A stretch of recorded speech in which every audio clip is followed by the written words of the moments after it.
So what is lumbar canal stenosis or a stenosis of a spine? So lumbar canal stenosis happens whenever the nerve or your cord in your spine gets compressed by various causes. It can be due to slip disc, it can be due to age-related degenerative changes in your spine, or can be due to any other cause. So this lumbar canal stenosis is caused by compression of the cord or the nerve in your spine. What are the signs and symptoms of lumbar canal stenosis? A patient with lumbar canal stenosis will have radiating pain which is there in your back, which travels along the back of your thigh, back of your calf and until your toes. This is one major symptom, which is pain radiating to one leg or both the leg.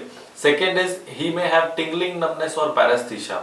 He may feel some weird sensation in the limbs or both the limbs or single limb. Third is claudication, that means he or she may not be able to walk for a very long time. When he or she walks for 5 minutes or more than 5 minutes, there is some heaviness in the legs, or the patient is not able to walk ahead and tries to sit down after 5 to 10 minutes of a walk. He wants to sit somewhere or he is not able to walk after that. This is a major symptom, and if you have this, then it is a lumbar canal stenosis. Sometimes in lumbar canal stenosis there is some weakness in some part of the leg, because of which a patient is not able to perform day-to-day activities. These are major symptoms of lumbar canal stenosis.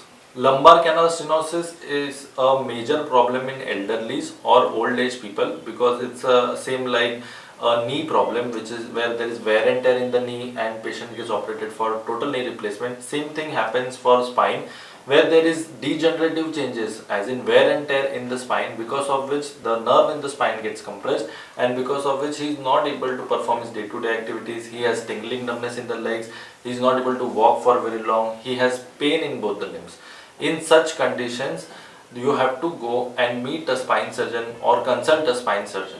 So what are the treatment protocols for lumbar canal stenosis? When an elderly or an aged person comes with a lumbar canal stenosis to us, we assess and we see how the patient is doing and what is the need of the patient. If a patient really wants to walk or perform his activity by his own, then we classify and send him to a physio. We give a conservative trial to a patient, we send him to a physio. We do a proper conservative trial with medicines and physiotherapy. If the patient is better, he can continue his activity on his own. If patient is not better with conservative trial, we push him or we ask him his needs and we counsel him about the surgery.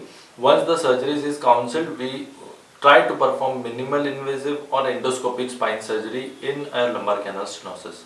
So is spine surgery safe in an elderly patient? A spine surgery and elderly patient, this is a big myth in our society. So let me tell you, an elderly patient who is having diabetes or any other comorbidities is also fit for spine surgeries. He can also undergo spine surgery. Before the surgery, all the tests are done. The anesthetist, he himself checks the patient thoroughly, and then only we perform surgeries on them, and the results are very good. They walk the same day, they are discharged the very next day, and they get back to their old activities in 2 or 3 days. So it is completely safe. The spine surgeries are completely safe with our recent and latest technology and advancement in spine surgery.